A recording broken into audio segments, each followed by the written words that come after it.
అందరికీ నమస్కారం. Welcome to it's you TV. ప్రస్తుతం మనతో పాటు ఉన్నారు ప్రముఖ ఆధ్యాత్మికవేత్త, సూర్యోపాసకులు, sun spiritual society founder Vikramaditya గారు. గురుగారితో మాట్లాడి మరిన్ని విషయాలు తెలుసుకునే ప్రయత్నం చేద్దాం. అంతకంటే ముందు ఇటువంటి ఆధ్యాత్మికపరమైన వీడియోస్ కోసం ఇప్పుడే మన ఛానల్ని సబ్స్క్రైబ్ చేసుకోండి. నమస్కారం గురుగారు. సూర్యోస్మి తల్లి. గురుగారు, మనకి ఆదివారం సప్తమి అని చెప్పేసి జూన్ 21 వస్తుంది కదా, అసలు ఆ రోజు యొక్క విశిష్టత ఏంటి? ఎందుకు అది ప్రత్యేకమైన రోజు? మీకు ఏ దేవుడు అంటే ఇష్టం? నాక హనుమంతుడు, శివుడు. అంటే ఇలా అడుగుతున్నాను నేను అనుకోకండి. హనుమంతుడిని ఎప్పుడన్నా చూసావు తల్లి?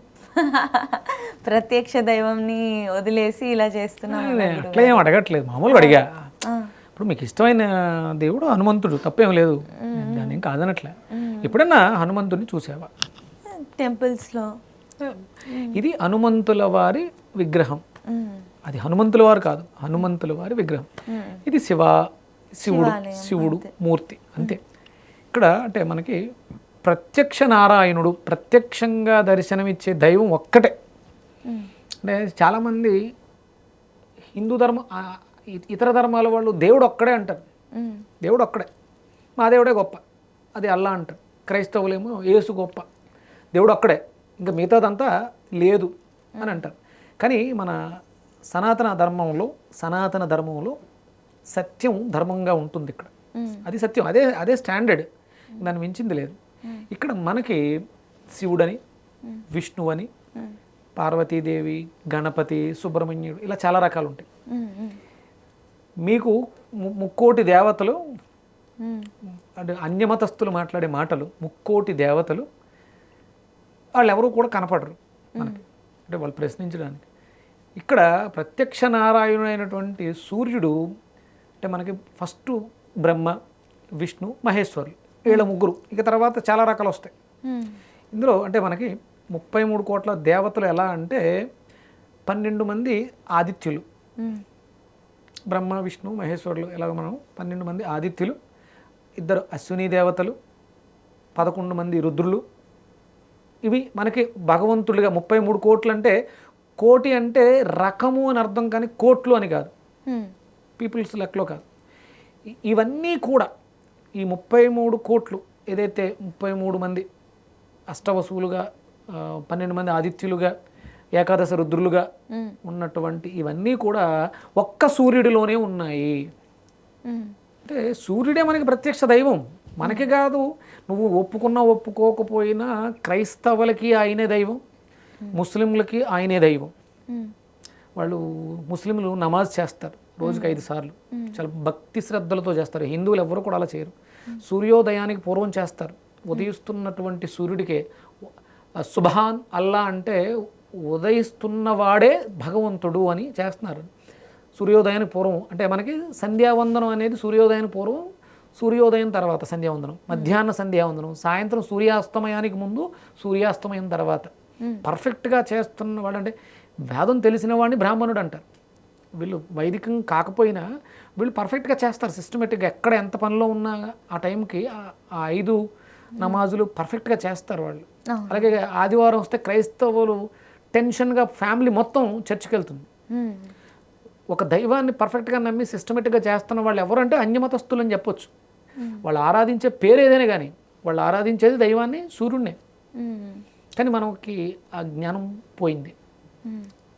ఎవరైనా కనపడే దేవుడు ఎవరమ్మా? ఆంజనేయ స్వామి కనపడ్డు, ఉన్నాడా లేడా పక్కన పెడదాం.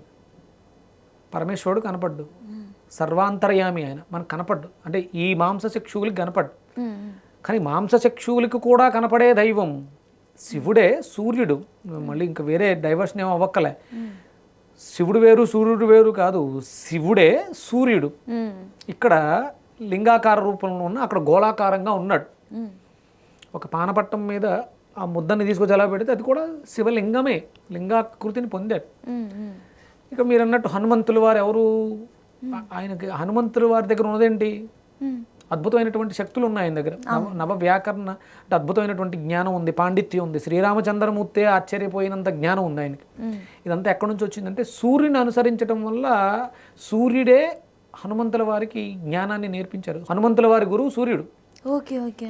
ఇంకొకటి వ్యాకరణం నేర్చుకోవడం కోసం వివాహితుడై ఉండాలని, అంటే వివాహం జరిగి ఉండాలని సువర్చల అనే ఒక కన్యని, కూతుర్ని, తనలో ఉన్న ఒక శక్తిని అమ్మాయిగా మార్చి వివాహం జరిపించి వ్యాకరణాన్ని నేర్పించాడు ఆయన. అంటే ఒక రకంగా సూర్యుడికి హనుమంతుల వారు అల్లుడు, సువర్చల భార్య. ఓకే, అంటే అది అక్కడ జరిగింది. మళ్ళీ మనం ఇక్కడ హనుమంతుల వారికి సువర్చల నుంచి పెళ్ళిళ్ళు అవి చేయకూడదు. Okay, okay. సంవత్సరంకి ఒకసారి పెళ్ళిళ్ళు చేస్తారు కదా, అలాగే చేయకూడదు. అది శాస్త్రం కథపరంగా చెప్పింది, మనకు అర్థమవుతుందని. అలాంటి సూర్యుడికి ప్రత్యేకమైనటువంటి రోజు ఆదివారం. మనం ఏ తప్పులు అయితే చేయకూడదో ఆ తప్పులు ఆ రోజు చేసేస్తున్నాం ఆదివారం. అంత విశేషమైనటువంటి ఆదివారం సప్తమి తిథితో కలిసి వస్తే దాన్ని కళ్యాణ సప్తమి అంటారు. కళ్యాణ సప్తమి. కళ్యాణం అంటే శివుడు కళ్యాణకారకుడు అంటారు. అంటే మంచి చేస్తాడు, శుభములు. కళ్యాణం అంటే ఒక ఇంట్లో కళ్యాణం జరుగుతుందంటే మామిడి తోరణాలు, మంగళవాద్యాలు కదా, శుభసూచకం. అవును.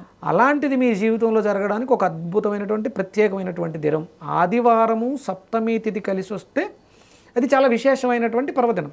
ఓకే. నెలలో 4 ఆదివారాలు వస్తాయి. అవును. ఏ ఆదివారం కూడా ఇంకొక ఆదివారంతో సరిపోలదు. మొదట వచ్చే ఆదివారానికి ఒక శక్తి ఉంటుంది, రెండోసారి వచ్చే ఆదివారానికి ఇంకొక శక్తి ఉంటుంది, మూడోసారి ఆదివారానికి ఇంకో శక్తి ఉంటుంది. సంవత్సరంలో 365 రోజుల్లోనూ వచ్చేటువంటి 44 ఆదివారాలు ఏ ఒక్క ఆదివారం ఇంకొక ఆదివారంతో సరిపోలదు. దేని పవర్ దాందే. అందులో ప్రత్యేకంగా ఇక్కడ నిజజ్యేష్ఠ మాసంలో వస్తున్నటువంటి శుక్లపక్ష సప్తమి ఆదివారం భానుసప్తమి, శివసప్తమి, కళ్యాణ సప్తమి అని పర్వదినంగా వస్తుంది. చాలా విశేషం అనమాట.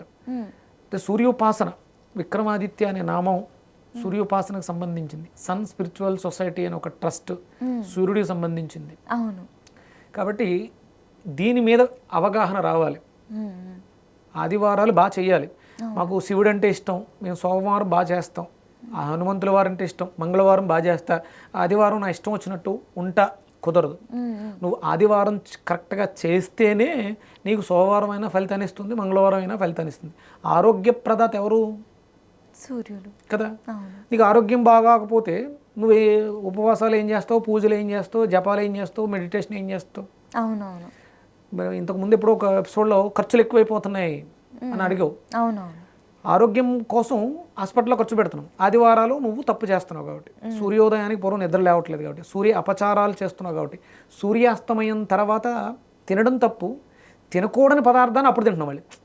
సూర్యాస్తమయం తర్వాత తినడం తప్పు, అది తినకూడని పదార్థం మళ్ళీ ఇంకొంచెం పాపం ఎక్కువ పాపం చేస్తాం. అందుకని ఖర్చు ఎక్కువ అవుతుంది. అంటే మీకు ఖర్చులు నియంత్రణలోకి రావాలన్నా, మీ ఆరోగ్యం బాగుండాలన్నా కంపల్సరీ ఆదివారాలు ఉపవాసం చేయాలి. అని చాలా మంది కూడా ఈ మధ్యకాలంలో వినుండే గురుగారు, ఆదివారమే మెయిన్. అసలు మీరు ఏ వారాన్ని తిన్నా కూడా నాన్ వెజ్ పర్లేదు కానీ ఆదివారం అస్సలు తినకూడదని.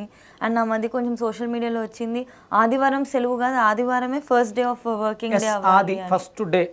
అందులో సప్తమి ఆదివారం చాలా పవర్ఫుల్, మోస్ట్ పవర్ఫుల్. ఇక్కడ సప్తమి ఆదివారాన్ని కళ్యాణ సప్తమి, మనం వ్రతాలు చేసుకోవడానికి విశేషం. కలియుగ దైవం ఎవరమ్మా? కలియుగ దైవం ఎవరు నేను విన్నారా? కలియుగానికి దైవం వెంకటేశ్వర. కలియుగ దైవం వెంకటేశ్వర అంటారు. ఆ వెంకటేశ్వర అని అనిపించుకోవడానికి పూర్వం ఆయన లక్ష్మీదేవిని కోల్పోయి భూలోకంలో సంచారం చేస్తున్నప్పుడు ఒక చెట్టు కింద విశ్రమిస్తారు. పుట్టపోసేస్తుంది, అలిసిపోతారు. లక్ష్మీదేవి దొరకదు. వైకుంఠంలో లక్ష్మీదేవి విడిచిపెట్టి వెళ్ళిపోయిన తర్వాత పుట్టపోసేస్తే ఒక ఆవు వచ్చి పాలు పోస్తుంది. అప్పుడు మళ్ళీ ఓపిక వచ్చి లెగిస్తే ఆ తర్వాత గొల్లవాడు వచ్చి కొట్టాడు, తలకు దెబ్బ తగిలింది. అలా వెళ్తూ ఉంటే తర్వాత పద్మావతిని వివాహం చేసుకోవటం, పైకి వెళ్ళటం, కొండ మీద శిలగా మారటం ఉంది కదా. దీనికి మధ్యలో ఒక ఎపిసోడ్ ఉంటుంది. ఒక గురువుగారి దగ్గరికి వెళ్ళి పుట్టలోంచి బయటకు వచ్చిన తర్వాత, ఏంటి నీ పరిస్థితి అంటే, లక్ష్మీదేవి కనపట్లేదు, వెతుక్కుంటూ తిరుగుతున్నాను. అయితే నువ్వు పలానా దేవుణ్ణి ఆరాధన చేయి, సాధన చెయ్యి అంటే 12 సంవత్సరాలు ఆయన దీక్ష చేస్తారు. వెంకటేశ్వర స్వామి ఇంకొక దేవుడే ఆరాధన చేస్తారా? ఎవరది? ఎప్పుడైనా తిరుపతి వెళ్ళారా? పైన కొండ మీద కాదు, కింద తిరుపతి పద్మావతి చెరువు ఉంటుంది కదా, అలివేలు మంగాపురంలో. ఆ చెరువు ఎదుగుకుండా ఒక దేవాలయం ఉంటుంది, అది వెంకటేశ్వర స్వామి కట్టిన దేవాలయం. అందులో ఆ మూర్తి ప్రతిష్ట వెంకటేశ్వర స్వామి చేతులతో చేసినటువంటి ప్రతిష్ట, అదే సూర్య విగ్రహం.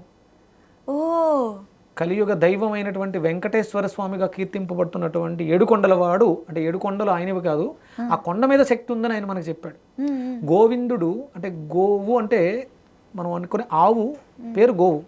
సూర్య కిరణాలకి గోవులు అని పేరు. అందులో ఒక ప్రత్యేక కిరణాన్ని ఆవు తీసుకుంటుంది కాబట్టి అది గోమాత అయింది, దాన్ని పొందుతుంది కాబట్టి. ఈయన గోవిందుడు ఎందుకు అయ్యాడు అంటే ఆ కిరణాన్ని పట్టుకుని సాధన చేశాడు. 12 సంవత్సరాలు దీక్ష చేశారు వెంకటేశ్వర స్వామి.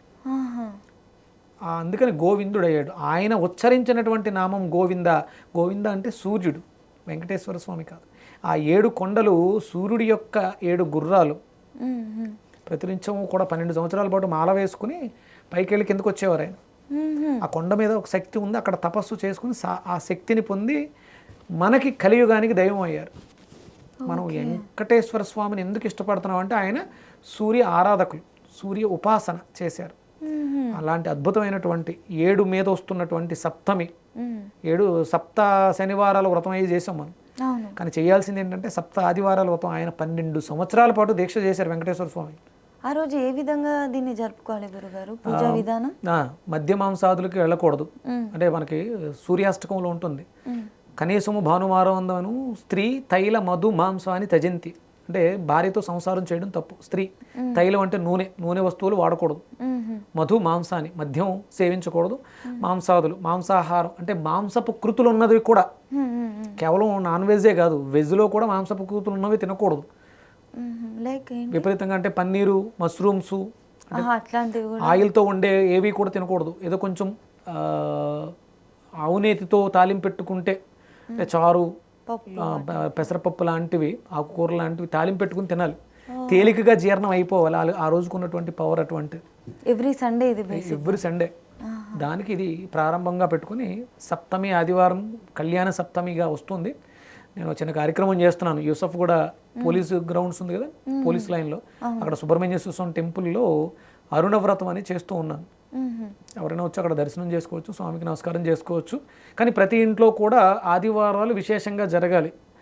తినడం తప్పు, తినడానికి ముందు కొనడం తప్పు, అమ్మడం తప్పు, వండడం ఇంకా తప్పు. ఎందుకంటే అది ఆ వాసన స్ప్రెడ్ అవుతుంది. మొత్తాన్ని వండినప్పుడు అది వాసన స్ప్రెడ్ అయ్యి, ఇప్పుడు ఒక మంచి స్ప్రే కొట్టాము, కొట్టిన తర్వాత కూడా చాలాసేపు ఉంటుంది అది. ఇది నెగిటివ్, నకారాత్మక శక్తి. మా ఇంట్లో బాగుండట్లేదు, మానసిక స్థితి బాగుండట్లేదు అంటే మీరు ఆ రోజు మనం ఉండేటువంటి వంటగదిలో ఉండే మాంసం, ఇప్పుడు శవాన్ని దహనం చేసినప్పుడు ఒక స్మెల్ వస్తుంది. ఇంట్లో కాల్చంగా ఎంత ఇష్టమైనా, ఎవరైనా చనిపోతే ఇంట్లో కాల్చం కదా, దానికంటే ఒక ప్లేస్ ఉంది. అది ఎందుకంటే అది నెగిటివ్ ఎనర్జీని ప్రొడ్యూస్ చేస్తుంది. బయట ఎక్కడో చచ్చిపోయిన కోడి మాంసాన్ని తీసుకొచ్చి ఇంట్లో వండుతున్నామంటే, అందుకని ఏంటంటే తినడం తప్పు, వండడం తప్పు, పెట్టడం తప్పు, అమ్మడం తప్పు. ఇవన్నీ తప్పులే. ఆదివారం ఇవి చేయకండి. అది అవసరమా కాదా మీ ఇష్టం. కానీ ఆదివారం మాత్రం దయచేసి మాంసాహారం నిషిద్ధం. మాంసపు ప్రకృతులున్న పదార్థాలు తినకూడదు. అలాంటి కళ్యాణ సప్తమి రేపు జూన్ 21 వస్తుంది. అందరూ కూడా ఇంతకుముందు ఏమైనా తెలుసో తెలియక పొరపాట్లు చేసినా ఇక నుంచి చెయ్యము అని సంకల్పం చేసుకుని ఉదయిస్తున్నటువంటి సూర్యుడికి నమస్కారం చేసుకుని ఉపవాసం చేయండి. ఉదయం నుంచి సాయంత్రం వరకు కూడా పళ్ళు, పలహారాలు తీసుకోవచ్చు. ఉండలేము అనుకుంటే అటుకులు మనకి మాఘమాసంలో చేస్తారు పెద్దవాళ్ళందరూ. అటుకులు నానబెట్టుకుని తింటాం. స్టీమ్ మీద వండుకుని తినొచ్చు. ఆవిరి పట్టించిన ఫుడ్ తినొచ్చు, ఆయిల్ తగలకుండా. అవి చేస్తే బాగుంటుంది. ఆ రోజు ఉపవాసం చేయాలి గురుగారు. పొద్దున్న సూర్యోదయంకి లేవాలి.